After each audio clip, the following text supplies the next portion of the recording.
it's your girl Fairy Queens here, and welcome back to another video. How are you guys doing today? I hope you're doing amazing. Today's video is going to be a video about what I wish I knew about Wizard101 before I started playing. But it's also kind of going to be like a top 10 tips. If this happens to reach any new players who have never played the game before and are confused about any terminology that I use in this video, please comment down below and I can try to clarify that for you. Okay, so without any further ado, let's get into the video. Number 1, permanent mounts. I seriously wish that I would have known how necessary it is to have a permanent mount. Permanent mounts make your character go 40% faster rather than just walking while questing. And it ultimately speeds up the process of questing so much. I was really hesitant to purchase a permanent mount for the longest time. I thought that they all costed like thousands of crowns. Which, by the way, crowns require real-life currency. And as an 11-year-old, I didn't have that. However, it wasn't until several years later that I realized that there's kind of a workaround to where you could save up a ton of gold, which is in-game currency, to purchase a select few mounts in the crown shop. For example, the Bengal Tiger or the Proud Lion. This should be one of your main focuses when starting Wizard101. Also, they just look really cool.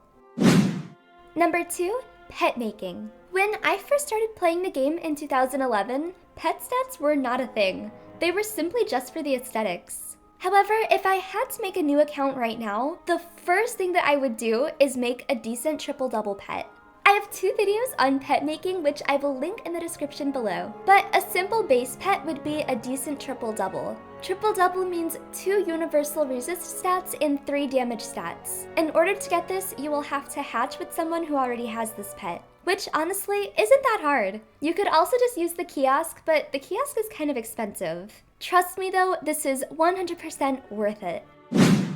Number 3, secondary schools. When I first started playing in 2011, I really didn't know much about the game. I played as a fire wizard, and I'm pretty sure that I spent all of my training points in the School of Death, which now I realize literally makes no sense. Like, that combination makes 0 sense. So I wish I would have realized that it's more important to disperse your training points wisely. When you spend all of your training points in one particular secondary school, it often makes the game way harder than it should be. Nowadays, members do get free buybacks every few months, but back when I first started playing, it costed thousands of crowns to buy back your training points. A great simple guide would be train Ice to Tower Shield, Balance to Weakness, and Life to Satyr. I have this like ingrained in my head, just from the many years of playing.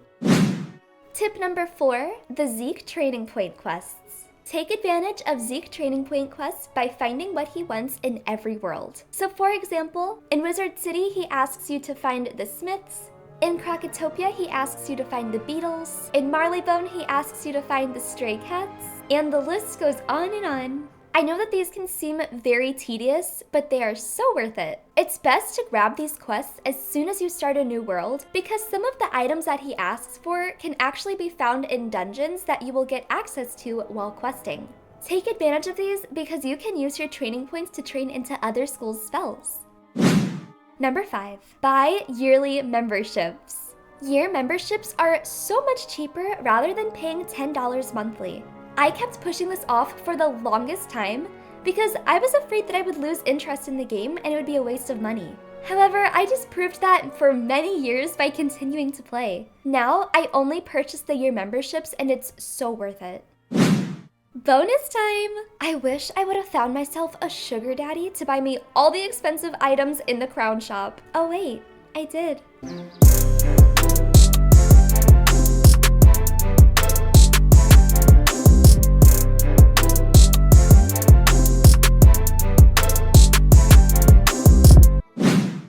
Bonus number 2, I wish I would have subscribed to Fairy Queens for funny and useful content that really encouraged me to stay involved in the community and the game.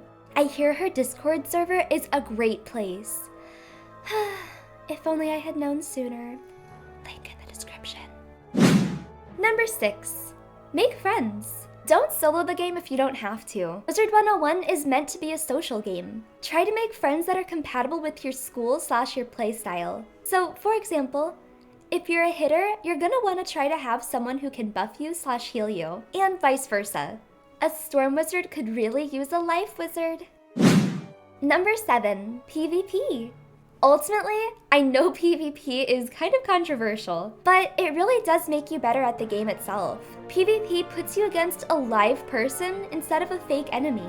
It's not like massively important, but it can definitely benefit you when it comes to PvE. It forces you to learn to strategize more. Also, if you get good at it, you can show off your special warlord badge. Number 8, save your gold.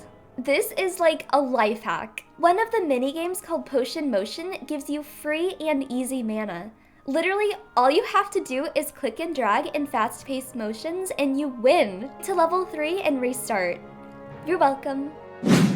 Number 9, mark your location. If you're talking to an important NPC while questing that you know you'll need to come back to, start marking your location. You will save hours while questing. If a quest says to defeat a certain boss, you're more than likely going to return to that NPC who assigned you that quest to begin with. This would be a great time to mark your location.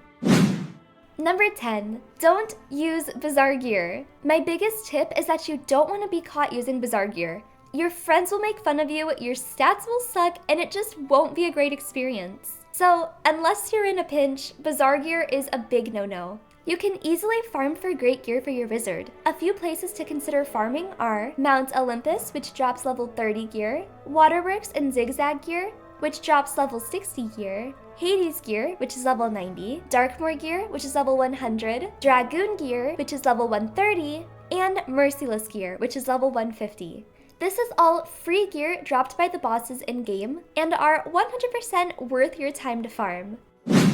Okay, one more bonus. Stitching your gear. It's not like really beneficial, but it just looks so cute. If you like the way that one piece of gear looks but you hate its stats, and you prefer the stats of another piece of gear, have no fear. You can combine the two pieces of gear to make a fashionable yet great piece of gear. It costs 100 crowns per item. You can stitch your hat, robe, boots, and wand. All you have to do is talk to Prospector Zeke's wife and choose wisely. Make sure you get them in the right order. Alrighty guys, thank you guys so much for watching this video.